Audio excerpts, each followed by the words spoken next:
Buenas tardes, Raúl. Muchísimas gracias por estar con nosotros. Muy buenas tardes y gracias por el espacio para exponer este tema. Pues cuéntanos, platícanos, Raúl, no solamente desde 2010, desde antes ya, pues esta empresa brasileña Odebrecht estaba enviando recursos vía sobornos a nuestro país y no es de 10.5 mil millones de dólares, es de más. Cuéntanos qué trae esta última entrega de tu investigación. Bueno, este es un dato muy relevante el que estamos aportando porque la anterior cifra que se conocía de presuntos sobornos en México fue dada a conocer por un grupo de 6 delatores de Odebrecht ante las autoridades de justicia de Estados Unidos. Ellos, en un acuerdo al que llegaron con autoridades de aquel país, afirmaban que habían pagado $10.500.000 en sobornos entre los años 2010 y 2014 para obtener beneficios indebidos en contratos por $39 millones. Sin embargo, en una revisión que hicimos de documentos oficiales de las autoridades de Brasil, detectamos que las transferencias o los movimientos de recursos a empresas ligadas a nuestro país son mayores a los que ellos habían confesado en Estados Unidos. Es decir, el acuerdo o la declaración jurada que habían dado ante autoridades estadounidenses resultó inferior a la que realmente ocurrió. ¿Cómo pudimos determinar esto? Bueno, resulta que Odebrecht creó todo un esquema muy complejo de operaciones para transferir sobornos y ocultar este pago de sobornos a políticos y a funcionarios latinoamericanos. Entonces, al verificar los movimientos que esta red de empresas y toda la estructura de sobornos había operado en nuestro país, fue como determinamos que el monto superaba al menos los $16.640.000. Es un monto que es superior en más de 57% respecto al que habían confesado ya antes ejecutivos de Odebrecht en diciembre de 2016.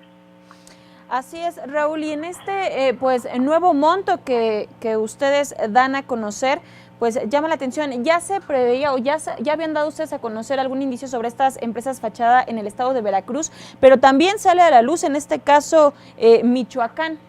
¿Quiénes estarían, de acuerdo a lo que ustedes investigaron, quiénes y hasta qué nivel estarían involucrados en las entidades federativas?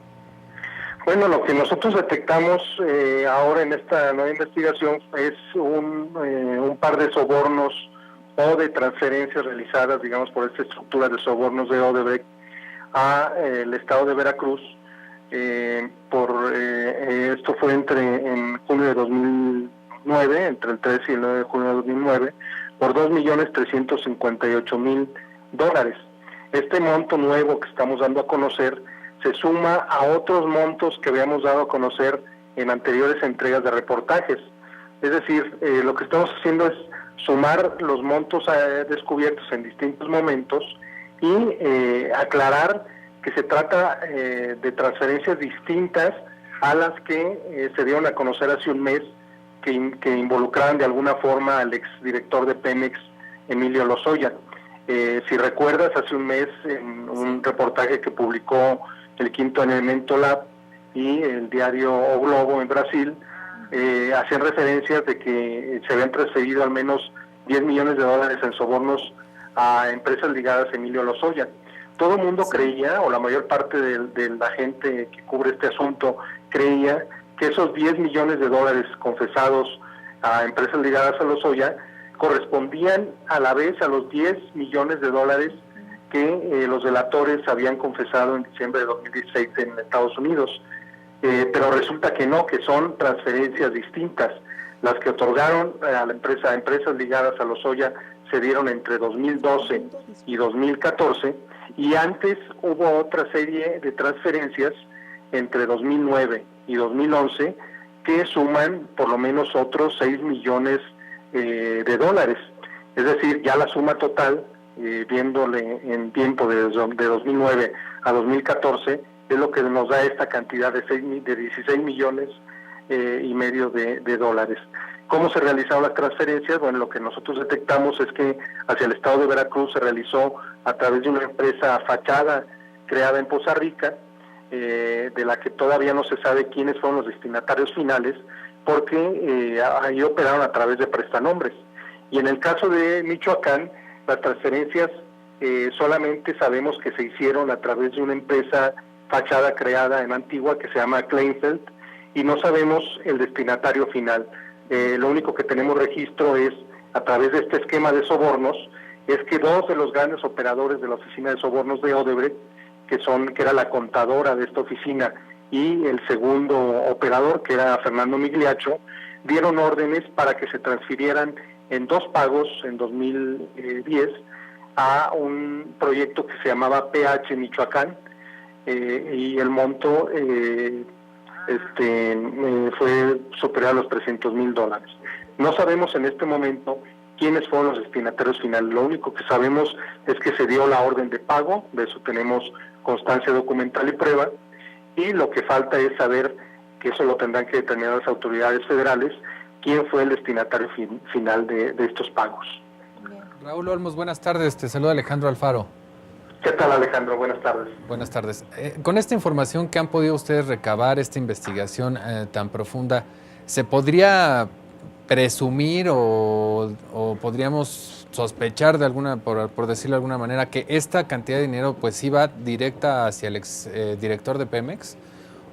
No necesariamente. Yo creo que hay autoridades de otro nivel involucradas en estos pagos, y en el caso que los delatores han ligado a Emilio Lozoya, corresponde solamente a un periodo de tiempo que es de 2012 a 2014. El periodo de 2009 a 2011, los indicios que nosotros tenemos es que se trata de otros niveles de gobierno, otras autoridades que se tiene que clarificar. En el caso de Michoacán, pareciera que involucró a autoridades de aquel estado en aquel momento, en el año 2010, y en el caso de las transferencias realizadas a Veracruz entre 2009 y 2011, pues también parece ligado más a proyectos que en aquel momento estaban en evolución en ese estado.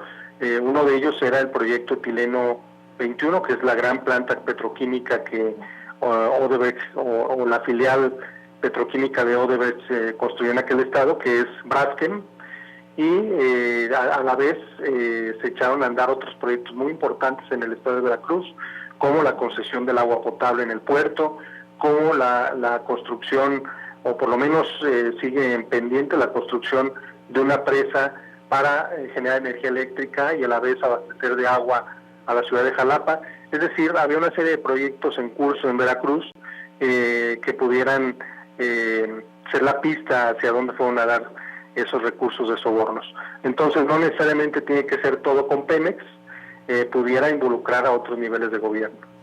En este sentido, Raúl, te lo hemos preguntado ya en otras ocasiones en este mismo espacio, pero es inevitable preguntar qué sigue, qué tendrían que hacer en este caso ya ahorita en estos momentos las autoridades. Ahí están los elementos, ahí está la investigación que ya sabemos no nada más incluye ahora a funcionarios del gobierno federal, sino estatal. Se abre todavía esta red. A tu consideración como periodista, como investigador, ¿qué tendrían que estar implementando ya en estos momentos las autoridades?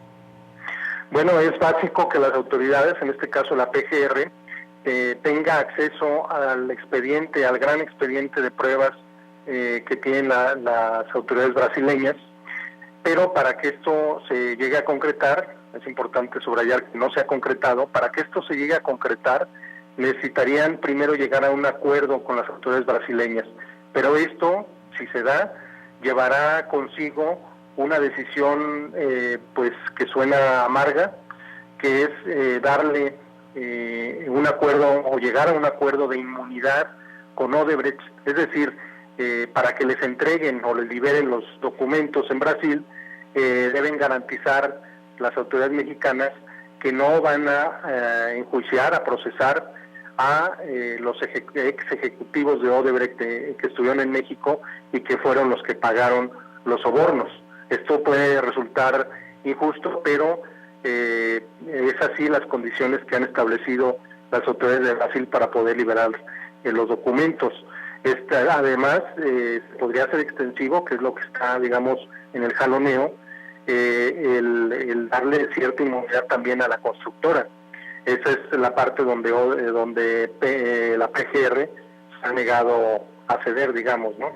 Entonces, digamos que el tramo que viene todavía es un poco tortuoso, porque pareciera que no hay un acuerdo todavía para la liberación de los documentos. En lo que sí se ha avanzado es que las autoridades mexicanas, al parecer, ya han ido a tomar declaraciones de otros involucrados en este caso de corrupción. Las declaraciones las han ido a tomar a Brasil, pero esto es, digamos, una investigación alterna, la que se ha venido siguiendo, que es al margen de la que ha concluido las autoridades de Brasil. Digamos, el expediente madre, el gran expediente, sigue pendiente de entregarse a México, y es ahí donde, una vez que se entregue, se podrán saber los nombres de todos los involucrados, porque ahí vienen ya las delaciones con nombres, fechas, montos, rutas que se siguieron. Muy bien, pues ahí está toda esta ruta legal que tendrá que implementar el Estado mexicano. Vamos a estar al pendiente. Raúl, nos queda poco tiempo, pero no queremos dejar de preguntarte pues sobre este libro que acabas de presentar, Fox, Negocios a la sombra del poder. ¿De qué va esta publicación? Bueno, es un libro que muestra la ruta de la prosperidad del expresidente Vicente Fox. Lo que mostramos es cómo el contraste de cuando él, antes de que fuera presidente, vivía un momento de quebranto económico, de apuro económico, al grado de que incluso sus amigos más cercanos le prestaban para poder sostener a su familia, y eso está documentalmente probado en el libro, y cómo una vez que llega a la presidencia aprovecha las relaciones pues que les da el acceso, el tener el poder, y sale de esos apuros económicos, tanto él como su familia. Teje una red empresarial, teje una red de actividades complementarias que le ha permitido tener una cierta bonanza económica.